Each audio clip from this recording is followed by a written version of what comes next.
Hello friends, स्वागत है हमारे यूट्यूब चैनल पे। आज हम देखने वाले हैं एनसीईआरटी सार संग्रह, जिसमें मध्यकालीन भारत देखने वाले हैं। मध्यकालीन भारत का यह पार्ट 2 रहने वाला है। पार्ट 1 हो चुका है। अगर आपने नहीं देखा है तो उस वीडियो का लिंक जो है डिस्क्रिप्शन बॉक्स में डाल दिया जाएगा, वहाँ से आप लोग देख सकते हैं।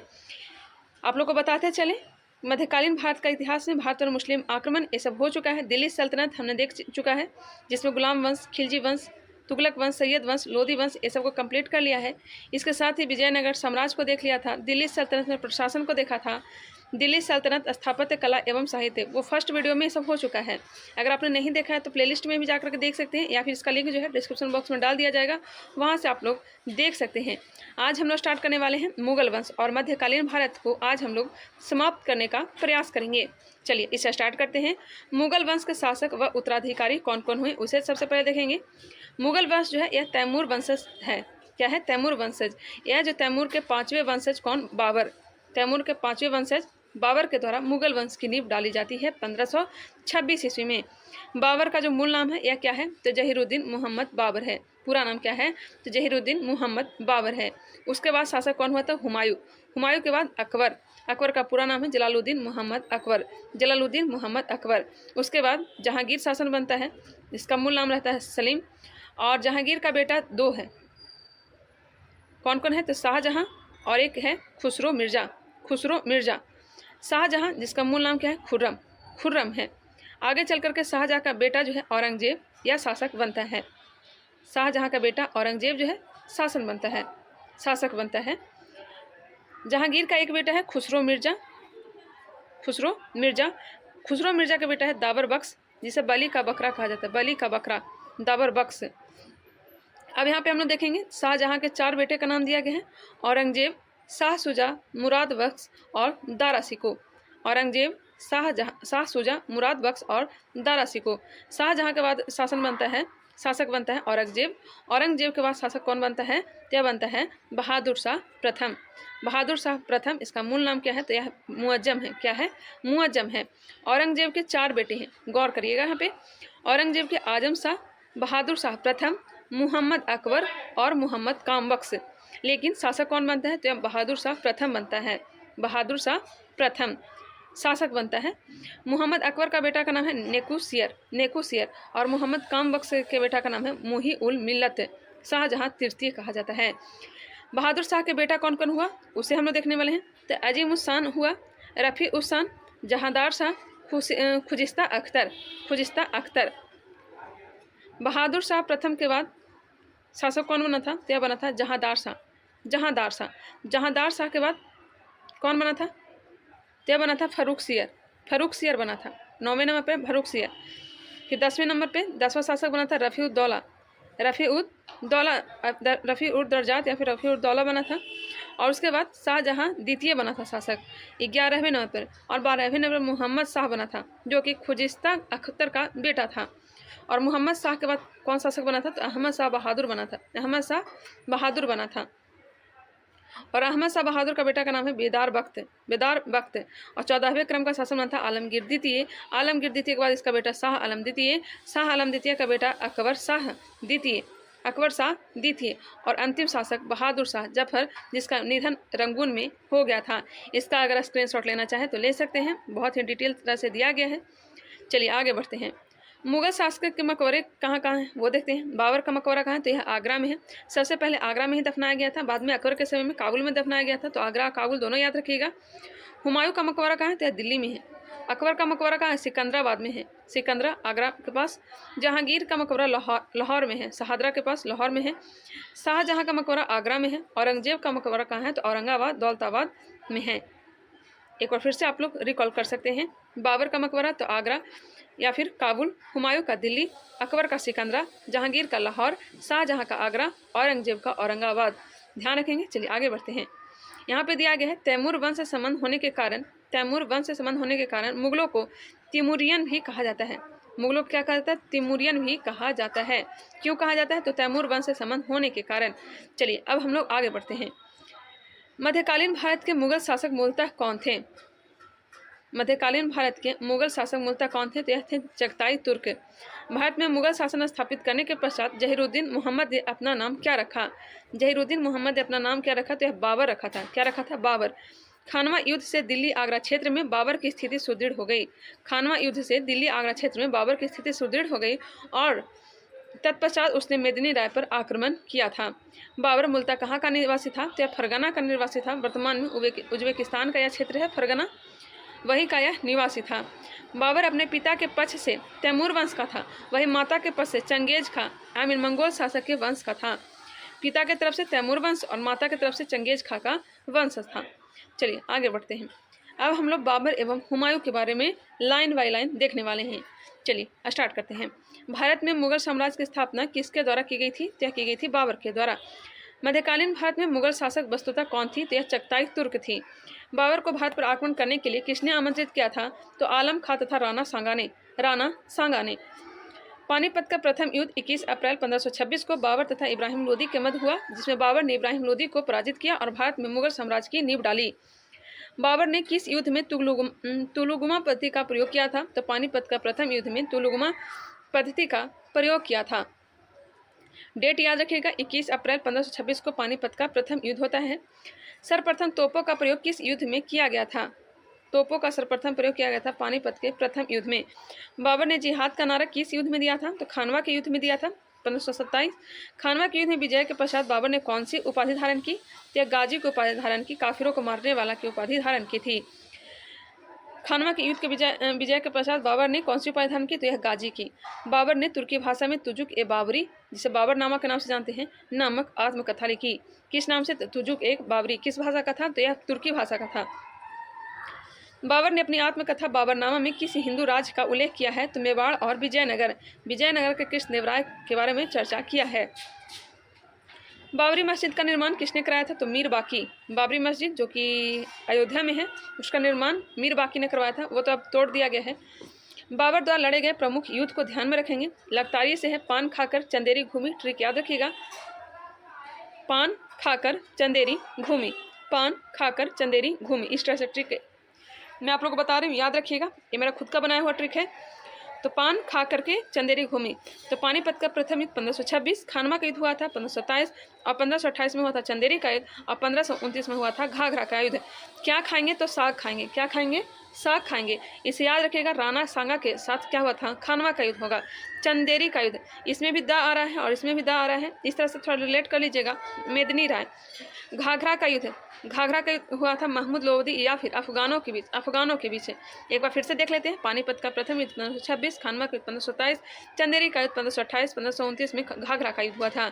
पानीपत का प्रथम युद्ध इब्राहिम लोदी के साथ हुआ था, खानवा का युद्ध राणा सांगा के साथ हुआ था, चंदेरी का युद्ध मेदिनी राय के साथ हुआ था और घाघरा का युद्ध हुआ था महमूद लोदी के साथ। उपयुक्त सभी युद्धों में बाबर की ही विजय हुई थी और सारे के सारे में बाबर ही विजय हुआ था, बाकी सब हारे थे। लेनपुर ने हुमायूं पर टिप्पणी करते हुए, किसने? नाम याद रखिएगा, लेनपुर ने हुमायूं पर टिप्पणी करते हुए कहा था कि यह जीवन भर लड़खड़ाता ही रहा और लड़खड़ाते ही इसकी क्या हो गई? जान चली गई। पता ही है, सीढ़ी से गिर करके इसकी मृत्यु हो जाता है हुमायूं को। इसे लेनपुर ने थोड़ा सा एक ठिठोलिया किया कि हुमायूं लड़खड़ाते ही पूरा जीवन व्यतीत किया और लड़खड़ाते ही यह जीवन के पार चला गया। चलिए आगे बढ़ते हैं। अब हम लोग जानते हैं बाबर के आक्रमण के समय भारतीय राज कौन सा था? तो विजयनगर शासक कौन था? तो कृष्णदेवराय। दिल्ली में था इब्राहिम लोदी वंश का शासक। बंगाल में था नुसरत शाह और मेवाड़ का शासक कौन था? तो राणा सांगा, जिसे खानवा के युद्ध 1527 में हरा दिया जाता है बाबर के द्वारा। बाबर को उसकी उदारता के कारण लोग उसे किस नाम से जाना करते थे? नाम से पुकारते थे। बाबर को उसकी उदारता के कारण लोग उसे किस नाम से पुकारते थे? कलंदर के नाम से। आगरा में किसने ज्यामितीय विधि से बाग या फिर आराम बाग नूरे अफगान के नाम से लगवाया था? किसने बाग लगाया था? तो यह लगवाया था बाबर ने। ज्यामितीय विधि से 4 बाग पत्ती से बाबर ने आगरा में बाग लगवाया था। हुमायूं ने चुनार दुर्ग पर प्रथम बार कब आक्रमण किया? हुमायूं ने चुनार दुर्ग पर प्रथम बार आक्रमण किया था 1532 ईस्वी में। हुमायूं ने कालिंजर का अभियान कब किया था? तो यह किया था 1530 में। एक बार इसे कंफर्म करिएगा, कालिंजर का अभियान 1530 में किया था। मैंने पढ़ा था कालिंजर का अभियान 1531 में किया था हुमायूं ने, और 1532 में दोहरिया पर विद्रोह किया था, दोहरिया पर आक्रमण किया था।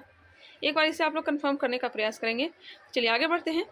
कौन सा मुगल शासक ज्योतिष में विश्वास करता था? तो हुमायूं करता था। हुमायूं है जो सातों दिन 7 रंग का कपड़ा पहन करके आया करता था। 26 जून 1539 को चौसा के युद्ध में हुमायूं को किसने पराजित किया था? डेट याद रखिएगा 26 जून। थोड़ा कंपटीशन थोड़ा सा हाई हो गया है, इसलिए आप लोग डेट के साथ याद रखा करेंगे। 26 जून 1949 को 1539 को चौसा के युद्ध में हुमायूं को किसने पराजित किया था? तो शेरशाह सूरी ने। चौसा के युद्ध के दौरान निजाम नामक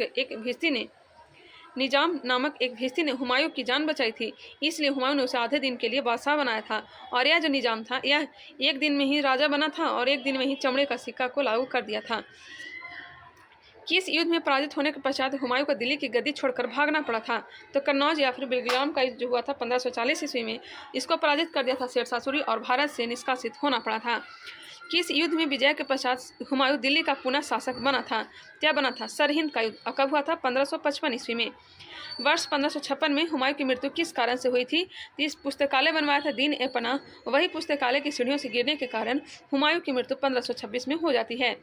स्वर्ण सिक्का जारी करने वाला प्रथम मुगल शासक कौन था? यह था हुमायूं। स्वर्ण सिक्का जारी करने वाला प्रथम मुगल शासक कौन था? हुमायूं था। चमड़े का सिक्का जारी हुआ था हुमायूं के ही काल में। हुमायूं के मकबरे का निर्माण उसकी पत्नी हाजी बेगम द्वारा बनवाया गया था। हाजी बेगम के द्वारा, हमीदा बानो बेगम ही कहीं दिया रहता है, तो हाजी बेगम द्वारा दिल्ली में करवाया गया था। श्वेत संगमरमर से निर्मित यह भारत का प्रथम दोहरे गुंबद वाला मकबरा है। कहा जाता है कि ताजमहल का जो पहले का जो मकबरा है, यह किसे कहा जाता है? ये कहा जाता है हुमायूं के मकबरे को ही। चलिए आगे बढ़ते हैं। अब हम जानते हैं सूरवंश, जिसके शासक प्रसिद्ध हुए शेरशाह सूरी। शेरशाह सूरी का साम्राज्य है 1540 से लेकर के 1545। पता है 1545 ईस्वी में कालिंजर अभियान के दौरान ही शेरशाह सूरी की मृत्यु हो जाती है। यहाँ पे दिया गया है, जैसा कि आप मैप में देख सकते हैं, शेरशाह सूरी मार्ग दिया गया है, जो कि बांग्लादेश से लेकर के सोनार गांव से लेकर के कटक तक यह मार्ग रहता है। चलिए आगे बढ़ते हैं। दिल्ली में द्वितीय अफगान वंश का संस्थापक कौन था? दिल्ली में द्वितीय अफगान वंश का संस्थापक था शेरशाह सूरी। शेरशाह के बचपन का नाम क्या था? तो फरीद खां था। शेरशाह सूरी को शेर खां की उपाधि किसने दी थी? तो बहार खां लोहानी ने। बहार खां लोहानी, जिसका नाम मोहम्मद शाह भी है। शेरशाह के शासनकाल में भू राजस्व की वसूली की निगरानी करने वाला अधिकारी को क्या कहते थे? तो यह कहते थे मुंसिफ या अथवा आमिल कहा जाता था। शेरशाह के शासनकाल में भू राजस्व की वसूली की निगरानी करने वाला अधिकारी को क्या कहते थे? तो मुंसिफ अथवा आमिल कहते थे। कन्नौज के युद्ध में हुमायूं को पराजित कर दिल्ली का शासक कौन बना? तो यह बना था शेरशाह सूरी। शेरशाह सूरी ने अनेक विद्वानों को संरक्षण प्रदान किया, जिसमें मलिक मोहम्मद जायसी प्रमुख थे। चलिए आगे बढ़ते हैं। यहाँ पे दिया गया है शेरशाह का मकबरा कहाँ पर स्थित है? तो शेरशाह का मकबरा है सासाराम में। थोड़ा सा मिसप्रिंट हो चुका है, कोई नहीं, मैं आप लोग को बोल देती हूँ, आप लोग सुन लीजिए करें। कृषकों की सहायता के लिए पट्टा एवं कबूलियत की व्यवस्था किस मध्यकालीन भारतीय शासक ने प्रारंभ की थी? तो शेरशाह सूरी ने। कृषकों की सहायता के लिए पट्टा एवं कबूलियत की व्यवस्था किस मध्यकालीन भारतीय शासक ने प्रारंभ की थी? शेरशाह सूरी ने। ग्रांड ट्रक रोड का निर्माण किसने करवाया था? तो शेरशाह सूरी ने करवाया था। शेरशाह सूरी की मृत्यु कहाँ हुई थी? तो यह कालिंजर में हुई थी। शेरशाह सूरी के शासनकाल में भूमि मापने के लिए किस पद्धति का प्रयोग किया जाता था? तो गज ए सिकंदरी का प्रयोग किया जाता था। गज ए सिकंदरी का। दिल्ली में स्थित पुराने किले के भवनों का निर्माण किसने करवाया था? शेरशाह सूरी ने। पुराना किला का निर्माण शेरशाह सूरी ने करवाया था। मैं मुट्ठी भर बाजरे के लिए हिंदुस्तान का पूरी साम्राज्य खो चुका था, यह कथन किस मध्यकालीन शासक का है? तो हो जाएगा शेरशाह सूरी। मैं मुट्ठी भर बाजरे के लिए, मेवाड़ अभियान क्या था? मैं मुट्ठी भर बाजरे के लिए हिंदुस्तान का पूरी साम्राज्य खो चुका था, यह कथन किसका है? तो शेरशाह सूरी। किस अभियान के दौरान शेरशाह सूरी की मृत्यु हो गई थी? तो कालिंजर अभियान 1545। बम फेंका था तो वही दीवार से टकरा करके इसी पे बम आकर के गिर चुका था, इसी के कारण शेरशाह सूरी की मृत्यु हो जाती है। नचनिया के लिए यह आक्रमण किया गया था। शुद्ध चांदी का रुपया और तांबे का दाम किसने प्रचलित किए थे? शुद्ध चांदी का रुपया और तांबे का दाम शेरशाह सूरी। शेरशाह ने दिल्ली में किला ए कुहना मस्जिद का निर्माण करवाया। जब दिल्ली आइए तो घूमा करिए, सब देखा करिएगा। मैं भी अगर कभी जाऊँगी घूमने तो आप लोग को एक वीडियो बना करके दूंगी। एजुकेशन ब्रांच ब्लॉग जो चैनल है उसमें मैं दिखाऊंगी आप लोग को। मुझे भी हिस्टोरिकल प्लेस पे घूमना बहुत अच्छा लगता है। मैं अगर कभी जाऊँ तो आप लोग को ज़रूर मैं दिखाने का प्रयास करूँगी। शेरशाह ने दिल्ली में किला ए कुहना मस्जिद का निर्माण करवाया था। ये दिल्ली के पुराने किले में स्थित है। शेरशाह के बाद उसका उत्तराधिकारी कौन बना था? तो यह बना था इस्लाम शाह बना था, जो कि इसका बेटा था। शेरशाह के शासन में उपज का कितना भाग राज्य को देना पड़ता था, तो एक तिहाई भाग उपज का देना होता था। अब हम लोग जानेंगे अकबर के बारे में। 1565 से लेकर के 1605 में ही अकबर की मृत्यु हो जाती है। 1556 से लेकर के 1605 इसका शासनकाल है। पानीपत के द्वितीय युद्ध से ही यह शासक बन जाता है। उसके पहले से ही इसके काल में पानीपत का द्वितीय युद्ध प्रसिद्ध युद्ध हुआ था। 15 अक्टूबर 1542 को अकबर का जन्म किसके यहाँ हुआ था? कब हुआ था? तो 15 अक्टूबर 1542 को जन्म हुआ था अमरकोट के राणा वीर साल के महल में। अमरकोट के राणा वीर साल के महल में। नेक्स्ट है हुमायूं के अपसामयिक मृत्यु के पश्चात अकबर का राज्याभिषेक कहाँ पर किया गया था? तो कलानौर पंजाब में किया गया था। अकबर ने अपने संरक्षक बैरम खां को कौन सी उपाधि प्रदान की थी? यह प्रदान की थी खान ए खाना की। अकबर ने सर्वप्रथम वैवाहिक संबंध किस राजपूत वंश से स्थापित की थी? यह हरखाबाई कछवाहा वंश से संबंधित थी। 5 नवंबर 1556 को मुगल सेना और हेमू के बीच, हेमू क्या कौन था? तो यह दिल्ली का एक बनिया था, दिल्ली का बनिया था के साथ यह लड़ता है पानीपत का दूसरा युद्ध, जिसमें हेमू क्या हो जाती है? पराजय होती है। एकमात्र हिंदू शासक जो कि दिल्ली की गद्दी पर बैठा था। कि सूफी संत के दर्शन हेतु अकबर उसके दरबार अजमेर जाया करते थे।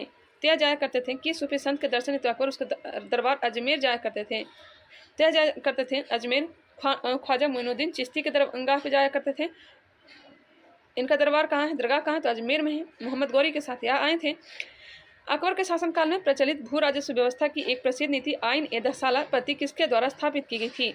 आइन ए दहसाला टोडरमल के द्वारा। अकबर द्वारा सभी धर्मों में सामंजस्य स्थापित करने के लिए वर्ष 1582 में किस धर्म की स्थापना की गई थी?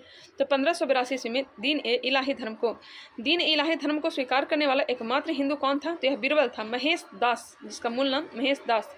महाभारत का फारसी अनुवाद रज्जम नामा के नाम से फैजी के नेतृत्व में किया गया, जिसमें बदायूनी भी शामिल थे। बदायूनी और फैजी दोनों का नाम आता है। फारसी में अनुवाद किया था महाभारत को रज्जम नामा के नाम से। वर्ष 1578 में अकबर द्वारा इबादत खाना की स्थापना किस स्थान पर की गई? तय की गई फतेहपुर सीकरी में। 1578 में अकबर द्वारा इबादत खाने की स्थापना किस स्थान पर की गई? तो फतेहपुर सीकरी में। अकबर की विजय देखेंगे। गोडवाना विजय किया था 1564, गोडवाना विजय 1564, चित्तौड़ विजय 1568, कलिंजर पर विजय किया था 1570, आमेर से संधि किया था 1562, मारवाड़ विजय किया था 1570, हल्दी घाटी का युद्ध 1576 और असरगढ़ का युद्ध लड़ा था 1601, जो कि अंतिम युद्ध था। इसके जीवन काल का अंतिम युद्ध था। एक बार फिर से रिकॉल कर लेते हैं। गोडवाना विजय 1564, चित्तौड़ विजय 1568, कलिंजर विजय 1570, आमेर से संधि 1562, मारवाड़ विजय 1570, हल्दी घाटी का युद्ध 1576 और असरगढ़ का युद्ध हुआ था 1601 में। अकबर के नवरत्नों में से एक तानसेन महान संगीताचार्य गुरु हरिदास के शिष्य थे। तानसेन जो थे ये किसके शिष्य थे? तो यह हो जाएगा संगीताचार्य गुरु हरिदास के शिष्य थे। तानसेन हरिदास के शिष्य थे। आगे बढ़ते हैं। अकबर के समकालीन शासक कौन कौन थे? अगर बात की जाए इंग्लैंड की, तो इंग्लैंड के शासक थे महारानी एलिजाबेथ। महारानी एलिजाबेथ 1558 से लेकर के 1603 ईस्वी तक यह शासिका रहती हैं। इंग्लैंड की महारानी एलिजाबेथ 1558 से लेकर के 1603। वही फ्रांस के शासक थे सम्राट हेनरी चतुर्थ। सम्राट हेनरी चतुर्थ फ्रांस के शासक थे 1553 से लेकर के 1610। ईरान के शासक थे शाह अब्बास। ईरान के शासक कौन थे? तो शाह अब्बास 1588 से लेकर के 1629। और वही रूस के कौन थे? तो जारेवान वेसिल-एविच। जारेवान वेसिल-एविच 1530 से लेकर के 1584। स्क्रीनशॉट लेना चाहें तो ले सकते हैं। इंग्लैंड के महारानी एलिजाबेथ, फ्रांस का सम्राट हेनरी चतुर्थ, ईरान का शाह अब्बास और रूस का जारेवान वेसिल-एविच। अकबर ने बंगाल तथा बिहार को किस वर्ष मुगल साम्राज्य में सम्मिलित किया? तो 1576 ईस्वी में। किस मुगल बादशाह के विरुद्ध जौनपुर से फतवा जारी किया गया था? फतवा जारी किया गया था अकबर द्वारा श्रेष्ठतम इमारतें कहाँ पर निर्मित करवाई गई? तो फतेहपुर सीकरी में। अकबरनामा की रचना किसके द्वारा दी गई? अकबरनामा की रचना किसके द्वारा की गई है? अबुल फजल के द्वारा। किस जैन संत को अकबर द्वारा जगत गुरु की उपाधि दी गई है? तो आचार्य हरिविजय सूरी को। अकबर द्वारा फतेहपुर सीकरी में बुलंद दरवाजा का निर्माण किस विजय के उपलक्ष्य में करवाया गया था? तो यह गुजरात विजय के उपलक्ष्य में बुलंद दरवाजा का निर्माण फतेहपुर सीकरी में अकबर के द्वारा करवाया गया था। अमेरिका की खोज का उल्लेख किस मध्यकालीन भारतीय लेखक ने किया? अमेरिका की खोज का उल्लेख किस मध्यकालीन भारतीय लेखक ने किया है? तो अबुल फजल ने किया है। अकबर के महत्वपूर्ण कार्य को अब देखने वाले हैं। दास प्रथा का अंत 1562 में किया था। हरमदर्द से मुक्ति 1562 में ही पाया था। तीर्थ कर समाप्त किया था 1563 में। जजिया कर को समाप्ति किया था 1564 में। राजधानी आगरा से फतेहपुर सीकरी के स्थानांतरण किया था 1571 ईस्वी में। राजधानी आगरा से कहाँ किया था? तो फतेहपुर सीकरी में। कब? 1571 ईस्वी में। इबादत खाने की स्थापना किया था 1575 में। इबादत खाना में सभी धर्मों का प्रवेश हुआ था 1578। मजहर की घोषणा हुई थी 1579। मजहर की घोषणा 1579। दीन ए इलाही की स्थापना हुई थी 1582। इलाही संबत की शुरुआत हुई थी 1583 और राजधानी लाहौर स्थानांतरित हुई थी 1550 ईस्वी में। चलिए आगे बढ़ते हैं। प्रसिद्ध चित्रकार दसवंत किस मुगल सम्राट दरबार से संबंधित है? तो दसवंत बसावन अकबर से संबंधित हो जाएगा। जब्ता प्रणाली किस मुगल शासक के द्वारा प्रारंभ की गई थी? तो यह प्रणाली जब्ता प्रणाली जो है अकबर के द्वारा प्रारंभ की गई थी 1576 ईस्वी में। 1576 ईस्वी में मेवाड़ के शासक महाराणा प्रताप तथा अकबर के सेनापति मान सिंह के बीच हल्दी घाटी का युद्ध हुआ, जिसमें महाराणा प्रताप की क्या हुई थी? पराजय हुई थी। वर्ष 1601 में अकबर ने अंतिम सैन्य अभियान कहाँ पर किया था? तो यह किया था असीरगढ़ का किला, खानदेश असीरगढ़ का किला। नेक्स्ट है, अकबर ने किस प्रसिद्ध चित्रकार को श्री कलम की उपाधि प्रदान की थी? श्री कलम की उपाधि अब्दुल सम्मद को दिया था। अब्दुल सम्मद को दिया था। बीरबल के बचपन का नाम क्या था? यह था महेश दास। ग्वालियर में स्थित गुजरी महल किसके द्वारा बनवाया गया? ग्वालियर में स्थित गुजरी महल बनवाया गया था मान सिंह के द्वारा। मान सिंह के द्वारा। नेक्स्ट है, अकबर के दरबार में आने वाला प्रथम अंग्रेज कौन था? यह था रॉल्फ फिंच। अकबर ने जरी कलम की उपाधि किससे प्रदान की थी? जरी कलम की उपाधि दी थी मोहम्मद हुसैन को। लीलावती नामक गणित की पुस्तक का फारसी भाषा में अनुवाद किसने किया था? लीलावती नामक गणित की पुस्तक का फारसी भाषा अनुवाद किसने किया था? तो फैजी ने। ईस्ट इंडिया कंपनी की स्थापना के समय भारत का शासक कौन था? यह था अकबर। अबुल फजल की हत्या किसके द्वारा कराई गई थी? तो यह जहांगीर के द्वारा अबुल फजल की हत्या कराई गई थी। वर्ष 1582 में टोडरमल को कौन सा पद दिया गया था? तो टोडरमल को दिया गया था दीवान ए अशरफ का पद। दीवान ए अशरफ का पद दिया गया था। अकबर की प्रमुख विजय कौन कौन सा है उसे देखेंगे।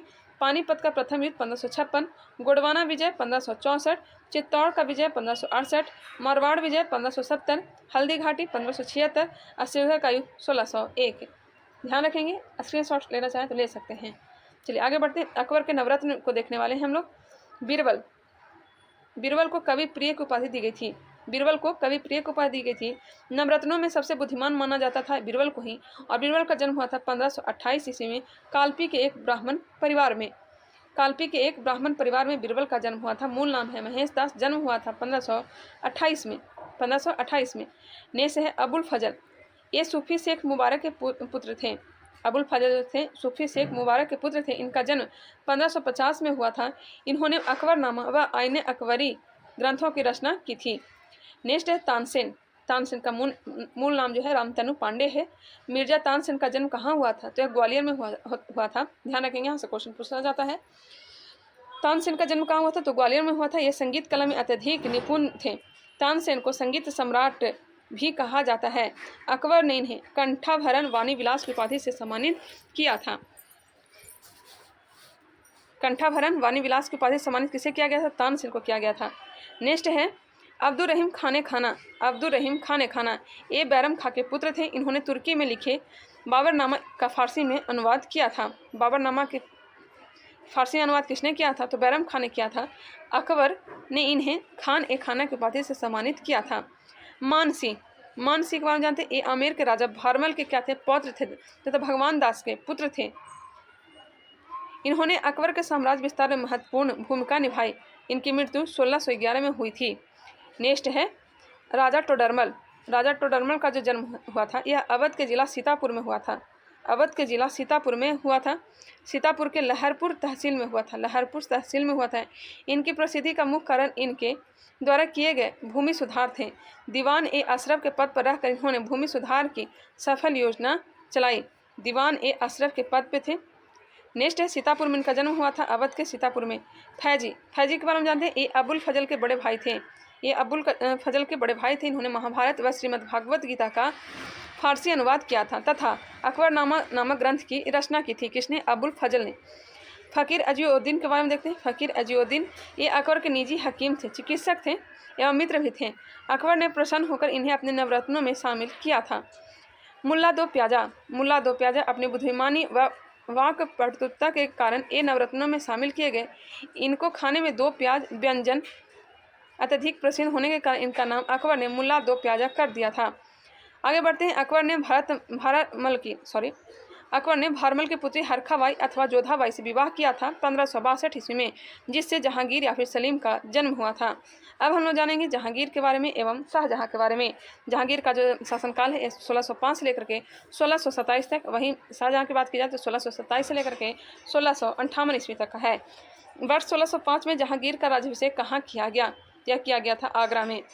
जहांगीर की पत्नी नूरजहां के बचपन का नाम क्या था? तो यह था मेहरुनिसा। जहांगीर से विवाह के पश्चात नूरजहां ने नूरजहां गुट का निर्माण किया। इस गुट के प्रमुख सदस्य थे शाहजादा खुर्रम। बाद में शाहजहां इनका नाम पड़ता है। अस्मत बेगम थे नूरजहां की माँ। एतमादुद्दौला या मिर्जा गियास बेग नूरजहां के पिता का नाम था मिर्जा गियास बेग एवं आसफ खां नूरजहां के भाई था। इस गुट का प्रभाव 1627 ईस्वी तक रहा था। नेक्स्ट है मुगल चित्रकला किस शासक के काल में अपनी प्रकाष्ठा पर पहुंची? तो यह जहांगीर। द्विव अस्पा एवं सी अस्पा प्रथा किस शासक द्वारा प्रारंभ की गई? तो जहांगीर के द्वारा। मुगलों एवं मेवाड़ के राणा के मध्य चित्तौड़ की संधि किस शासक के शासनकाल में हस्तांतरित हुई थी? मुगलों एवं मेवाड़ के राणा के मध्य चित्तौड़ की संधि किस शासक के शासनकाल में हस्ताक्षरित हुई थी? तो हो जाएगा जहांगीर। ईस्ट इंडिया कंपनी ने जहांगीर के दरबार में सबसे पहले किसे भेजा था? तो विलियम हॉकिंस को 1608 ईस्वी में। जहांगीर ने इंग्लिश खान की उपाधि किस अंग्रेज को सम्मानित किया था? विलियम हॉकिंस को। भारत में किस मुगल शासक का मकबरा स्थित नहीं है? यह बाबर का हो जाएगा, बाबर का काबुल में है और जहांगीर का हो जाएगा लाहौर में। जहांगीर के दरबार में पक्षियों का सबसे बड़ा चित्रकार कौन था? यह था उस्ताद मंसूर। मुगल बादशाहों में किसने अपनी आत्मकथा फारसी में लिखी? क्या लिखी थी? जहांगीर ने। खुसरो शाहजादा द्वारा जहांगीर के विरुद्ध विद्रोह करने में सहायता देने के कारण जहांगीर के द्वारा सिख गुरु 5वें गुरु जो थे गुरु अर्जुन देव को फांसी दे दी गई थी। किसको यह सपोर्ट किए थे? तो खुसरो को यह सपोर्ट किए थे। नेक्स्ट है जहांगीर के शासनकाल में प्रमुख चित्रकार कौन थे? तो उस्ताद मंसूर एवं अबुल हसन। आगरा में एतमादुद्दौला का मकबरा किसने बनवाया था? तो यह बनवाया था नूरजहां ने।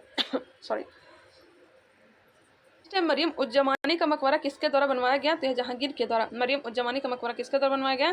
तो जहांगीर के द्वारा। जहांगीर की आत्मकथा का नाम है तुजुक ए जहांगीरी, जिसे पूर्ण करने का श्रेय किसा जाता है? तो मोतमड़ खां को दिया जाता है, मोतबिद खां को दिया जाता है या फिर मोतमड़ खां को दिया जाता है। मोतबिद खां याद रखिएगा। चलिए आगे बढ़ते हैं। गुलाब से इत्र निकालने की विधि को किसके द्वारा विकसित किया गया? तो यह अस्मत बेगम के द्वारा, जो कि नूरजहां की माँ थी। किस मुगल सम्राट ने अपनी राजधानी आगरा से दिल्ली स्थानांतरित की थी? तो यह शाहजहां ने। बलबन द्वारा प्रारंभ किया गया दरबारी रिवाज सिजदा एवं पैबोस किस मुगल बादशाह ने समाप्त कर दिया? यह समाप्त कर दिया था शाहजहां ने। कौन? शाहजहां ने समाप्त कर दिया था। शुरू किया था बलबन ने, समाप्त किया शाहजहां ने। शाहजहां की पत्नी अजूमत बानो बेगम को किस प्रचलित नाम से जाना जाता है? इसे जाना जाता है मुमताज महल के नाम से। मुमताज महल की मृत्यु के पश्चात शाहजहां ने उनकी स्मृति में आगरा में ताजमहल का निर्माण करवाया। ताजमहल का वास्तुकार उस्ताद अहमद लाहौरी था। वास्तुकार कौन था? तो उस्ताद अहमद लाहौरी था। मयूर सिंहासन तख्त ए ताउस का निर्माण किसके द्वारा करवाया गया था? यह शाहजहां के द्वारा। शाहजहां के काल को किस इतिहासकार ने मुगल शासन का स्वर्ण युग कहा है? यह हो जाएगा A.L. श्रीवास्तव। मुगल शासन का स्वर्ण युग कहा है A.L. श्रीवास्तव ने। अपने सहिष्णुता तथा उदारता के कारण किसे लघु अकबर के नाम से जाना जाता है? तो जाना जाता है दारा शिकोह, शाहजहां का पुत्र है। उपनिषदों का फारसी अनुवाद शाहजहां के शासनकाल में शहजादे दारा शिकोह ने सीर ए अकबर शीर्षक के नाम से किया था। मोस्ट इंपॉर्टेंट, सीर ए अकबर के नाम से किया था उपनिषद का फारसी में अनुवाद। स्थापत्य कला का स्वर्ण काल किस मुगल शासक के शासनकाल को कहा जाता है? तो शाहजहां के काल को। हिंदू तथा ईरानी वास्तुकला का सर्वप्रथम समन्वय हमें किस इमारत देखने को मिलता है? तो ताजमहल में। ईरान के साथ तथा मुगल शासकों के मध्य विवाद का मुख्य क्षेत्र क्या था? यह था कंधार। ईरान के साथ तथा मुगल शासकों के मध्य विवाद का मुख्य क्षेत्र क्या था? तो हो जाएगा कंधार। शाहजहां को कोहिनूर हीरा किसके द्वारा उपहार में दिया गया? शाहजहां को कोहिनूर हीरा किसके द्वारा दिया गया है? तो मीर जुमला के द्वारा। दिल्ली में स्थित लाल किले का निर्माण शाहजहां के द्वारा करवाई गई है। शाहजहां द्वारा शाह बुलंद इकबाल की उपाधि किससे प्रदान की गई थी? शाह बुलंद इकबाल की उपाधि किसके द्वारा? तो दारा शिकोह के द्वारा। चलिए आगे बढ़ते हैं। अब हम देखेंगे औरंगजेब के बारे में। औरंगजेब का जो समयकाल है 1658 से लेकर के 1707 ईस्वी तक का है। औरंगजेब की मृत्यु के बाद मुगल शासक धीरे धीरे डाउन होते चला जाता है। शासक बनने से पूर्व औरंगजेब कहाँ का सूबेदार था? तो यह दक्कन का सूबेदार था। कहाँ का? दक्कन का। वर्ष 1658 में सामूगढ़ का युद्ध किनके मध्य हुआ था? तो औरंगजेब तथा दारा सिकोह के बीच हुआ था। मुगल सेना में सर्वाधिक हिंदू सेनापति किस बादशाह के शासनकाल के अंतर्गत थे? यह हो जाएगा औरंगजेब। 1707 ईस्वी में औरंगजेब की मृत्यु के पश्चात कौन सम्राट बना था? तो यह बना था बहादुर शाह प्रथम। ईस्ट इंडिया कंपनी के किस अंग्रेज गवर्नर को औरंगजेब द्वारा भारत से निष्कासित किया गया? तो सर जॉन चाइल्ड को। बीबी के मकबरे का निर्माण किसने करवाया था? तो औरंगजेब ने। किस मुगल शहजादे ने श्रीनगर में आश्रय लिया था? सुलेमान सिकोह ने। किस मुगल बादशाह को जिंदा पीर कहा जाता है? तो औरंगजेब को। औरंगजेब ने बीजापुर की विजय किस वर्ष की थी? वर्ष 1686 ईस्वी में बीजापुर की विजय प्राप्त की थी। 1665 ईस्वी में शिवाजी ने किस मुगल सेनापति के साथ पुरंदर की संधि पर हस्ताक्षर किए थे? 1665 ईस्वी में शिवाजी ने किस मुगल सेनापति के साथ पुरंदर की संधि पर हस्ताक्षर किए थे? तो हो जाएगा जयसी। मुगल कालीन भू राजस्व प्रणाली। खेत बटाई, खेत में ही अनाज का बंटवारा हो जाता था। लंक बटाई, अनाज को खलिहान से लाकर बिना भूसा निकाले बटाई हो जाती थी। अनाज को खलिहान से लाकर के बिना भूसे निकाले कर बटाई कर देना लंक बटाई कहलाता था। रास बटाई, अनाज से भूसा निकाल कर बटाई को कहा जाता था रास बटाई। एक बार फिर से आप लोग देख लीजिए। चलिए आगे बढ़ते हैं। वजीर और वकील, शासक और वजीर और वकील। बाबर का हो जाएगा मेहदी ख्वाजा। हुमायूं का निजामुद्दीन अहमद व हिंदू बेग। अकबर का वजीर कौन था? तो बैरम खां, सर्वाधिक शक्तिशाली था। जहांगीर, यह पद रिक्त था और शाहजहां के समय में यह पद समाप्त हो गया था। वजीर का पद शाहजहां के समय में समाप्त हो चुका था। जजिया कर किस मुगल शासक के काल में पुनः लगाया गया था? या औरंगजेब के समय काल में। औरंगजेब ने जोधपुर के शासक जसवंत सिंह को 1658 ईस्वी के धर्मत के युद्ध में पराजित किया था। धर्मत किस राज्य में स्थित है? तो यह मध्य प्रदेश उज्जैन में। किस मुगल बादशाह का राज्याभिषेक 2 बार हुआ था? यह हुआ था औरंगजेब का। औरंगजेब द्वारा चलाए गए जिहाद का अर्थ क्या है? तो दारुल इस्लामी है। क्या है? दारुल इस्लामी। औरंगजेब के काल में बुंदेला सरदार छत्रसाल ने विद्रोह किया था। इसके काल में सतनामी विद्रोह हुआ था। किस मकबरे को द्वितीय ताजमहल कहा जाता है? तो यह कहा जाता है राबिया उद दौरानी का मकबरा को कहा जाता है द्वितीय ताजमहल। औरंगजेब ने रबिया उद दौरानी का मकबरा, बीवी का मकबरा औरंगजेब में बनवाया। इसे ताजमहल का फूहड़ नकल भी कहा जाता है। दिल्ली के लाल किले में स्थित मोती मस्जिद का निर्माण किसने करवाया था? तो यह करवाया था औरंगजेब ने। औरंगजेब ने दक्षिण में किन 2 राज्यों को विजित किया था? तो बीजापुर एवं गोलकुंडा और बीजापुर को। नेक्स्ट है मुगल कालीन सूबों की संख्या और नए जुड़े शब्द। करते हैं। अब हम लोग देखेंगे मुगल कालीन सूबों की संख्या। को देखेंगे। चलिए, शासक का नाम दिया गया है जैसे कि अकबर के समय में सूबा की संख्या कितनी थी? तो यह आ जाएगा 12। जहांगीर के समय सूबा की संख्या थी 15 और शाहजहां के समय 18 हो गया था। औरंगजेब के समय 20 या अथवा 21, जो भी ऑप्शन में रहेंगे टिक कर सकते हैं। अकबर के समय 12 सूबे थे, जहांगीर के समय 15 सूबे थे, वही शाहजहां के समय 18 सूबे थे, औरंगजेब के समय 20 तथा अथवा 21 सूबे थे। यहाँ पे दिया गया है आइन ए अकबरी में वर्णित किया गया है 12-3-15 सूबे कांगड़ा को जीतकर लाहौर सूबे में मिलाया गया था। तो 15 सूबे हो गए। शाहजहां के समय 18 सूबे। चलिए ध्यान रखेंगे, आगे बढ़ते हैं।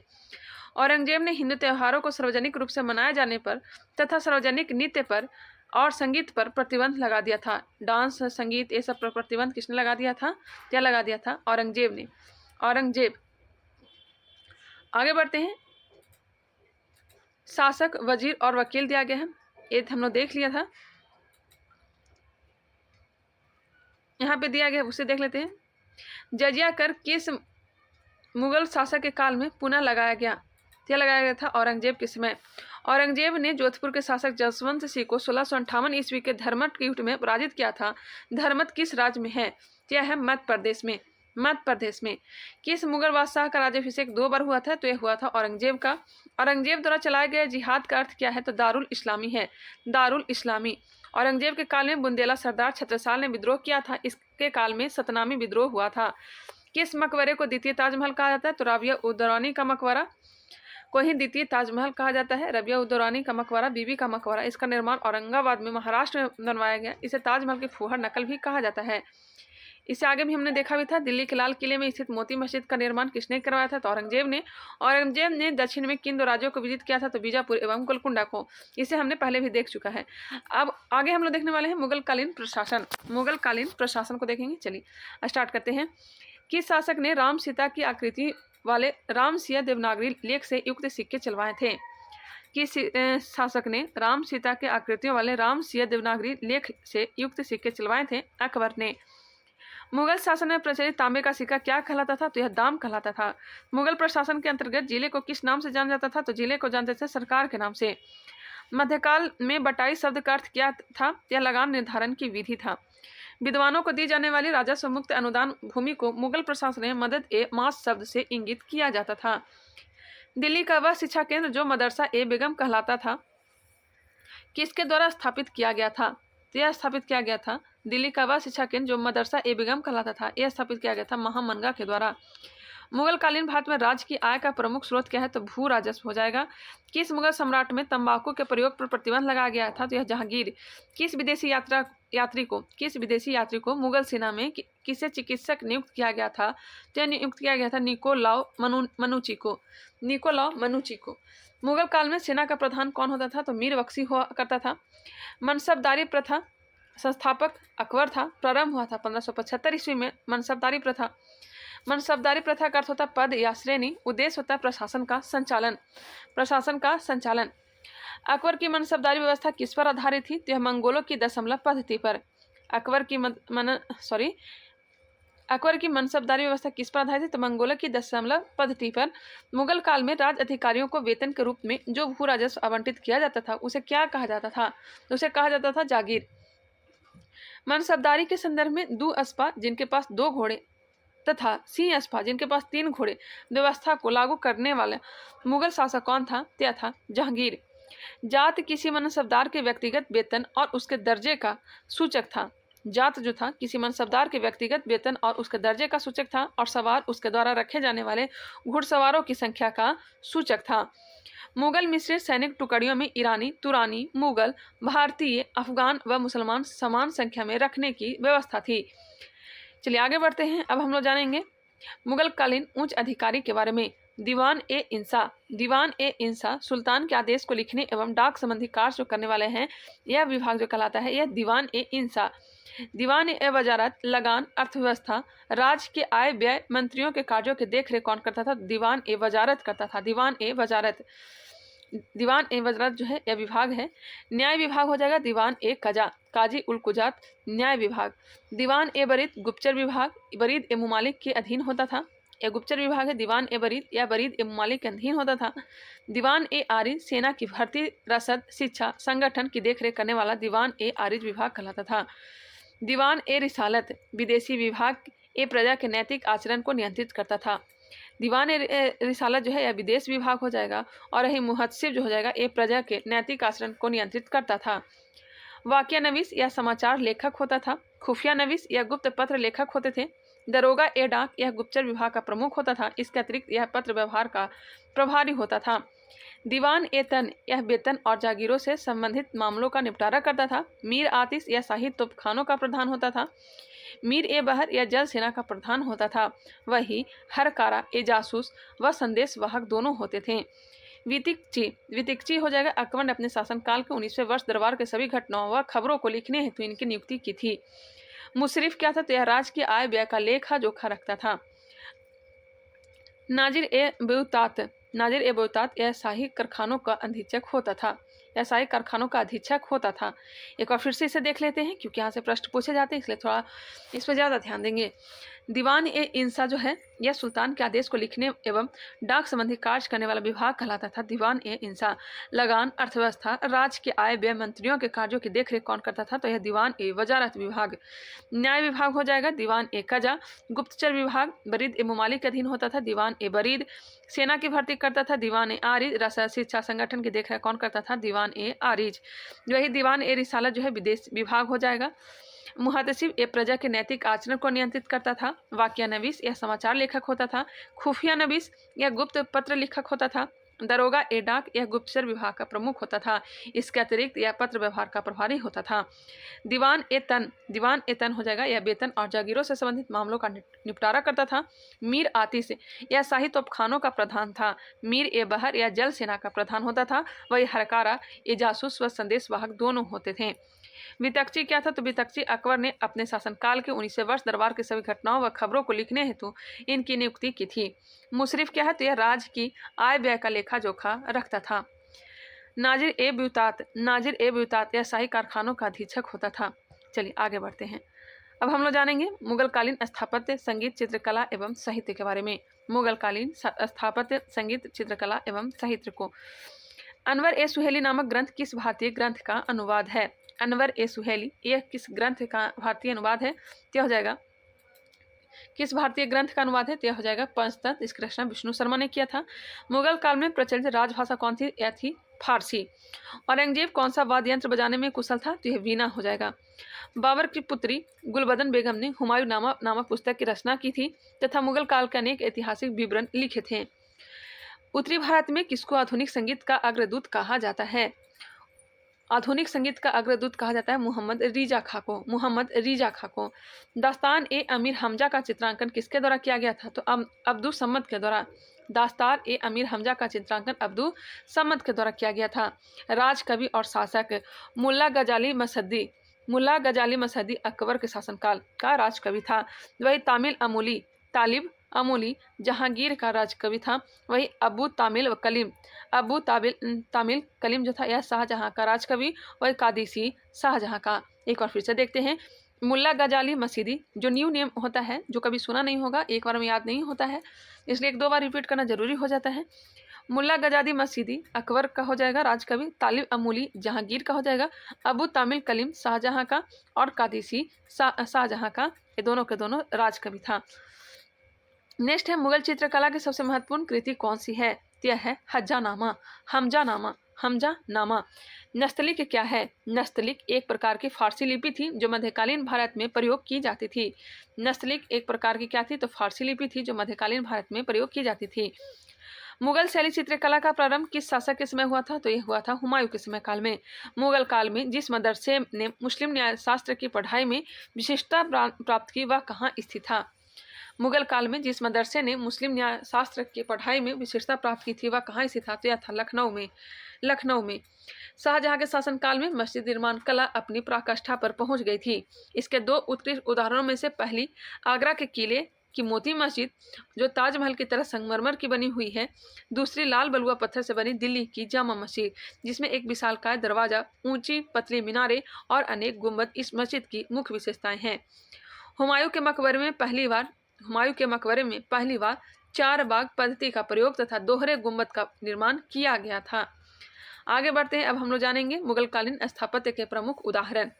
शेर शाह का मकबरा कहाँ है? यह सासाराम में है, जिसका निर्माण शेर शाह ने करवाया था। जबकि पूरा किसने करवाया था?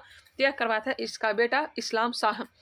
हुमायूं का मकबरा दिल्ली में है और हाजी बेगम के द्वारा इसका निर्माण किया गया था, जो कि इसकी बेगम थी। जहांगीरी महल का निर्माण फतेहपुर सीकरी में अकबर के द्वारा किया गया है। जहांगीरी महल का निर्माण फतेहपुर सीकरी में अकबर के द्वारा किया गया है। वही जहांगीर महल का निर्माण आगरा में अकबर ने ही किया है। जहांगीरी महल कहाँ है? तो यह फतेहपुर सीकरी में है। और जहांगीर महल कहाँ है? तो आगरा में है, अकबर ने ही निर्माण करवाया है। वही अकबरी महल कहाँ है? तो आगरा में है और निर्माण करवाया है अकबर ने ही। आगरा के किले का निर्माण आगरा में और यह अकबर के द्वारा निर्माण करवाया गया है। दीवान ए आम, दीवान ए खास और पंचमहल। दीवान ए खास, पंचमहल जिसे हवा महल कहा जाता है, मरियम महल और जामा मस्जिद ये सब कहाँ है? या फतेहपुर सीकरी में है। जामा मस्जिद जो कि अकबर ने निर्माण करवाया है, फतेहपुर सीकरी में है जामा मस्जिद।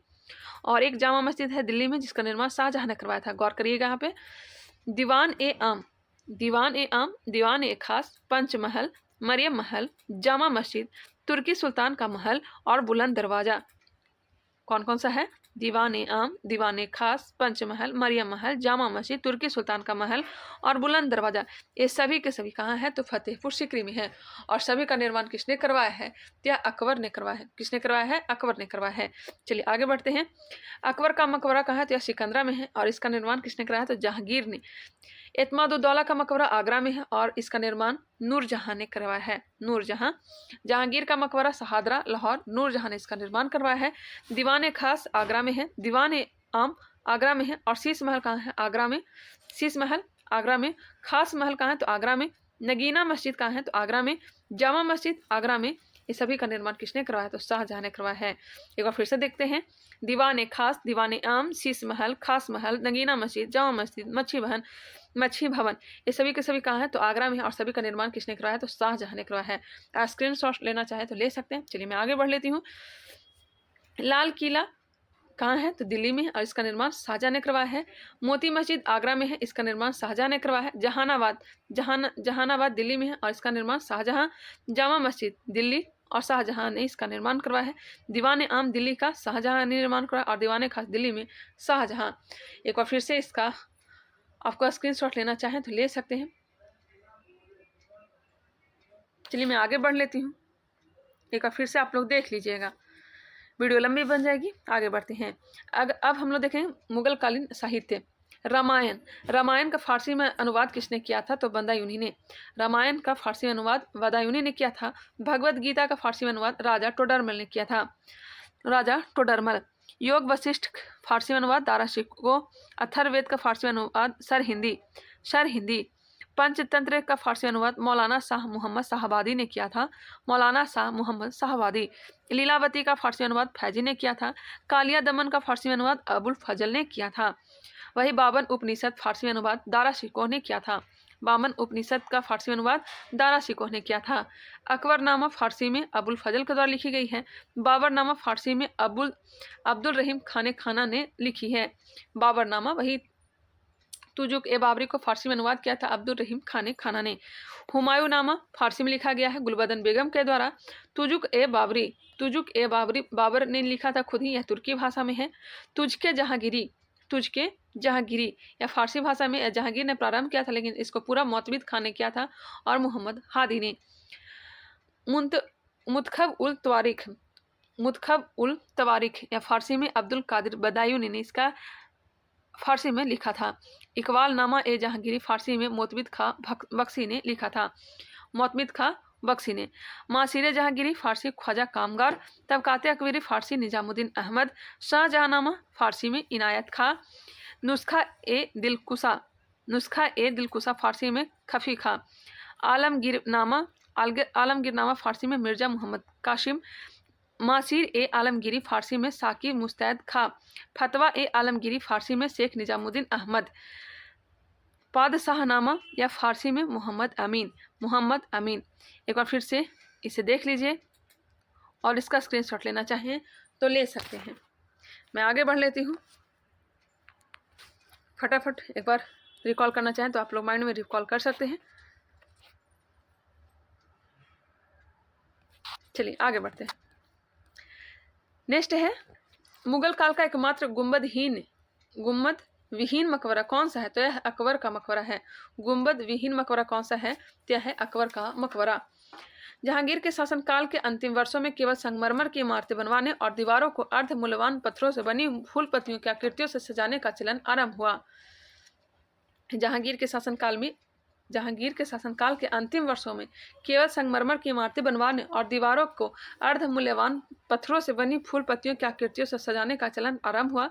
सजावट की इस पद्धति को पित्रा-दुरा कहा जाता है। भारतीय शास्त्रीय संगीत का फारसी में सबसे अधिक पुस्तकों की रचना औरंगजेब के शासनकाल में हुई है। भारतीय शास्त्रीय संगीत का फारसी में सबसे अधिक पुस्तकों की रचना किसके समय काल में हुआ है? औरंगजेब के शासनकाल में। हुमायूं के मकबरे का महत्वपूर्ण तथ्य हम लोग देखेंगे। अब मकबरे का निर्माण हुआ था 1565 ईस्वी में। हुमायूं की पत्नी हमीदा बानो बेगम ने प्रारंभ करवाया था। यह जो है दोहरे गुंबद वाला यह भारत का पहला मकबरा है। 4 बाग पत्ती का प्रयोग पहली बार हुमायूं के मकबरे में हुआ है, जबकि भारत में पहला बाग युक्त मकबरा किसका है? तो सिकंदर लोदी का है। पहला बाग युक्त मकबरा किसका है? सिकंदर लोदी का है। इस मकबरे को ताजमहल का पूर्वगामी भी कहा जाता है। ताजमहल का पूर्वगामी किसे कहा जाता है? तो हुमायूं के मकबरे को कहा जाता है। हुमायूं के मकबरे में दफनाए गए मुगल घराने के लोगों में हाजी बेगम है, हमीदा बानो बेगम है, हुमायूं की छोटी बेगम, दारा शिकोह, जहांदार शाह, फरूख सियर, रफ़ी उद्दरजात और आलमगीर द्वितीय प्रमुख है। मैं कभी घूमने जाऊंगी, ये दिल्ली में ही है, तो अगर मैं कभी घूमने जाऊं तो आप लोग को मैं दिखाऊंगी। हमारे जो चैनल है एजुकेशन ब्रांच ब्लॉग, उसे आप लोग सब्सक्राइब कर लेंगे, उसी पे मैं ये वीडियो डालूंगी। दिल्ली के अंतिम मुगल बादशाह बहादुर शाह जफर और उसके 3 शहजादों को अंग्रेज लेफ्टिनेंट हडसन ने 1857 ईस्वी में हुमायूं के मकबरे से गिरफ्तार किया था। जो हिस्टोरिकल प्लेस होता है वहाँ मुझे घूमना बहुत ही अच्छा लगता है। मैं जाऊँगी तो आप लोग को दिखाऊंगी। उसके जो हिस्ट्री जो दिया हुआ रहता है वो भी मैं आप लोग को दिखाने का प्रयास करूंगी। जहांगीर के शासनकाल में प्रसिद्ध चित्रकार मंसूर को किस उपाधि से सम्मानित किया गया? तो इसे सम्मानित किया गया नादिर उल उस्र के नाम से। नादिर उल उस्र के नाम से। प्रसिद्ध संगीतज्ञ तानसेन का मकबरा कहाँ पर स्थित है? तो यह ग्वालियर में स्थित है। रामचंद्रिका एवं रसिक प्रिया की रचना किसने की थी? तो केशव दास ने। फतेहपुर सीकरी का निर्माण लगभग 15 वर्षों में हुआ था। इसके महत्वपूर्ण भवन खास महल, हवा महल, हिरन मीनार, दीवान ए खास, जोधाबाई का महल, शेख सलीम चिश्ती का मकबरा, पंचमहल, बुलंद दरवाजा, बीरबल का महल इत्यादि है। यहाँ पे एक बार फिर से गौर करिएगा। फतेहपुर सीकरी का निर्माण लगभग 15 वर्षों में हुआ था। इसके महत्वपूर्ण भवन कौन कौन सा है? तो खास महल है, हवा महल है, हिरन मीनार, दीवान ए खास, जोधाबाई का महल, शेख सलीम चिश्ती का मकबरा, पंचमहल, बुलंद दरवाजा, बीरबल का महल इत्यादि है। चलिए आगे बढ़ते हैं। मुगल चित्रकारी किसके शासनकाल में अपनी प्रकाष्ठा पर पहुंची थी? तो यह जहांगीर के शासनकाल में। मुगल चित्रकला शैली में किन शैली का सम्मिश्रण था? तो भारतीय, ईरानी तथा फारसी शैलियों का। भारतीय, ईरानी एवं फारसी शैलियों का। पित्रादुरा तकनीक का प्रयोग किसके मकबरे में हुआ जो ईरानी शैली में निर्मित है? यह हो जाएगा एतमादुद्दौला का मकबरा। पहाड़ी school, Rajput school, Mughal school और कांगड़ा स्कूल चित्रकला की विभिन्न शैलियों को प्रदर्शित करती है। पहाड़ी school, Rajput school, Mughal school और कांगड़ा स्कूल चित्रकला की विभिन्न शैलियों को प्रदर्शित करती है। संस्कृत में अल्योनिषद नामक एक छोटे उपनिषद की रचना किसने करवाई थी? संस्कृत में अल्योनिषद नामक एक छोटे उपनिषद की रचना अकबर ने करवाई थी। किसने? अकबर ने करवाई थी। अब हम लोग प्रवेश करने वाले हैं मराठा राज संघ में। हम लोग मुगल काल को, दिल्ली सल्तनत को, विजयनगर साम्राज्य को, बहमनी साम्राज्य को कंप्लीट कर लिया है। अब धीरे धीरे आस्ते आस्ते हम लोग कहाँ प्रवेश हो रहे हैं? तो आधुनिक काल में। अभी हम लोग देखने वाले हैं मराठा राज संघ। यहाँ पे दिया गया है मराठा राजवंश। मराठा राजवंश सज्जन सिंह 5वीं पीढ़ी। सज्जन सिंह इनके बेटे का नाम है उग्रसेन। सज्जन सिंह के बेटे का नाम है उग्रसेन। उग्रसेन के 2 पुत्र हुए, एक है कर्ण सिंह और एक कौन है? शुभकरण। एक कौन है? कर्ण सिंह और एक है शुभकरण। कर्ण सिंह के बारे में जानेंगे, पहले इनके शुभकरण के बारे में जानते हैं। शुभकरण इनके वंशज भोसले कहलाए। शुभकरण के जो वंशज थे यह क्या कहलाए? ये भोसले कहलाए। वही कर्ण सिंह के जो वंशज हैं देवगिरी के यादव लाखोजी जाधव राव हुए। इनके पुत्री का नाम है जीजाबाई। नहीं, ये अलग दिया गया है। कर्ण सिंह इनके, 1 मिनट रुक जाइएगा। मराठा राजवंश में सज्जन सिंह 5वीं पीढ़ी के हुए। इनके बेटे का नाम है उग्रसेन। उग्रसेन के 2 बेटे हुए, कर्ण सिंह और शुभकरण। शुभकरण इन्हीं के वंशज भोसले कहलाए और शुभकरण के बेटे का नाम हुआ बालाजी भोसले। बालाजी भोसले के बेटे हुए मालेजी। कौन हुए? मालेजी हुए। और इधर बात कर लेते हैं देवगिरी के यादव लाखोजी जाधव राव की पुत्री कौन थी? तो जीजाबाई थी। देवगिरी के यादव लाखोजी जाधव राव की पुत्री कौन थी? तो यह जीजाबाई थी, जो कि शिवाजी की माँ थी। यहाँ से थोड़ा सा कनेक्ट करते करते चलेंगे। माले जी के बेटे का नाम है शाहजी भोसले और संभाजी। शाहजी भोसले और संभाजी। शाहजी भोसले और संभाजी, गौर करिएगा। बड़े भाई थे संभाजी। शाहजी भोसले 2 विवाह किए थे। शाहजी भोसले ने 2 विवाह किया था। किनसे किया था? तो यह किया था जीजाबाई से। और इन्हीं के पुत्र का नाम क्या है? शिवाजी। शाहजी भोसले और जीजाबाई के ही पुत्र कौन थे? तो यह से शिवाजी। शाहजी भोसले के बेटे और भी थे, संभाजी और राजाराम। राजाराम किसके बेटे थे? तो यह थे तुकाबाई मोहिते के। 2 विवाह किया था, कंफ्यूज नहीं होइएगा। शाहजी भोसले ने 2 विवाह किया था। एक पत्नी का नाम था जीजाबाई और एक का नाम था तुकाबाई मेहते। एक बेटे से जन्म हुए शिवाजी प्रथम जीजाबाई के पेट से। वही तुकाबाई मेहते के पेट से जन्म लिए थे राजाराम। अब क्रमबद्ध तरीके से चलते रहेंगे। संभाजी प्रथम शासन काल जो इनका है इनका जन्म हुआ था 1627 ईस्वी में और 1680 में इनकी मृत्यु हुई थी। शिवाजी के बाद कौन बने थे? संभाजी। संभाजी के बेटे का नाम है साहू जी।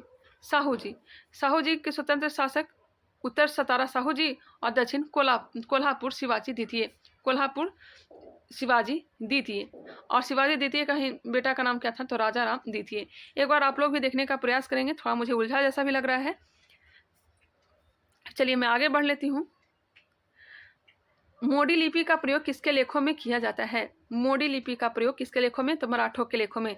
सरंजामी प्रथा का संबंध किससे है? तो मराठा भू राजस्व प्रथा से है। मराठा साम्राज्य में शिवाजी के प्रशासन में मंत्रिपरिषद को अष्टप्रधान के नाम से जाना जाता था। शिवाजी ने अपनी राजधानी कहाँ स्थापित की थी? तो रायगढ़ में। शिवाजी के अधीन अष्टप्रधान के सभी पद न तो अस्थायी थे और न ही वंशानुगत, बल्कि ये राजा की इच्छा पर्यंत थे। ये भी बातें ध्यान रखेंगे। तृतीय आंग्ल मराठा युद्ध में पेशवा ने किसके सामने समर्पण किया था? क्या किया था? जॉन मैल्कम के सामने। पानीपत का तीसरा युद्ध मराठा और अफगान शासक अहमद शाह अब्दाली के मध्य 1761 में लड़ा गया था, जिसमें मराठों की क्या हो गई थी? पराजय हुई थी। वर्ष 1700 से आगे मुगल साम्राज्य के विरुद्ध संघर्ष का नेतृत्व किस मराठा संरक्षिका ने किया था? क्या किया था? ताराबाई ने। संभाजी के पश्चात मराठा शासन को किसने सरल और कारगर बनाया? त्या बालाजी विश्वनाथ ने। औरंगजेब की मृत्यु के समय मराठा नेतृत्व किनके हाथों में था? क्या हो जाएगा? ताराबाई के हाथों में। बीजापुर के सुल्तान ने अफजल खां नामक सरदार को वर्ष 1659 में शिवाजी को बंदी बनाने के लिए भेजा था, परंतु शिवाजी ने इसे ही शिविर में जाकर उसकी हत्या कर दी थी। शिवाजी ने मुगलों को किस युद्ध में हराया था? तो यह सालहर या फिर सलहर के युद्ध में।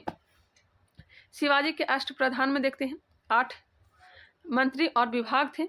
मजूमदार या वित्त मंत्री होता था। मजूमदार अमात्य क्या होता था? वित्त मंत्री होता था। सुमंत या दबीर विदेश विभाग। दरबारी शिष्टाचार होता था। सुरु नवीस या चिटनीस। नवीस या चिटनीस क्या होता था? यह होता था पत्राचार विभाग। वही पेशवा प्रधानमंत्री अष्टप्रधान का प्रमुख, जो समस्त प्रशासन का निरीक्षण करता था। यह नागरिक व सैनिक मामलों का सर्वोच्च अधिकारी होता था। अष्टप्रधान का प्रमुख पेशवा होता था, जो समस्त प्रशासन का निरीक्षण करता था। यह नागरिक व सैनिक मामलों का सर्वोच्च अधिकारी था। वाक्यानविश मंत्री। वाक्यानविश मंत्री आधुनिक गृह मंत्री के समान था। न्यायाधीश न्याय विभाग था। सेनापति या सर ए नौबत सेना का प्रधान था। पंडित राव धर्म व दान का विभाग था। चलिए आगे बढ़ते हैं। अब हम लोग विविध को देखेंगे और इसके बाद जो है हम लोग मध्यकालीन भारत को समाप्त कर लेंगे और हम लोग आधुनिक काल में प्रवेश कर जाएंगे। चलिए स्टार्ट करते हैं। मयूर सिंहासन पर बैठने वाला अंतिम मुगल बादशाह कौन था? तो मोहम्मद शाह रंगीला था। अंग्रेजों को बंगाल में शुल्क मुक्त व्यापार की सुविधा किस मुगल सम्राट ने प्रदान की थी? तो फर्रुख सियर ने 1717 ईस्वी में। कश्मीर के शासक जैन उल आबदीन ने सर्वप्रथम जजिया कर समाप्त किया था। इसे कश्मीर का अकबर कहा जाता है। यह अकबर से पहले भी जजिया कर को समाप्त कर चुका था। किस स्थान को भारत का सिराज कहा जाता है? तो यह कहा जाता है जौनपुर को। सिर अकबर महान रहस्य की रचना किसने की थी? तो दारा शिकोह ने। हैदराबाद की स्वतंत्र राज्य का संस्थापक कौन था? तो यह हो जाएगा चिनकिलिज खां। चिनकिलिज खां।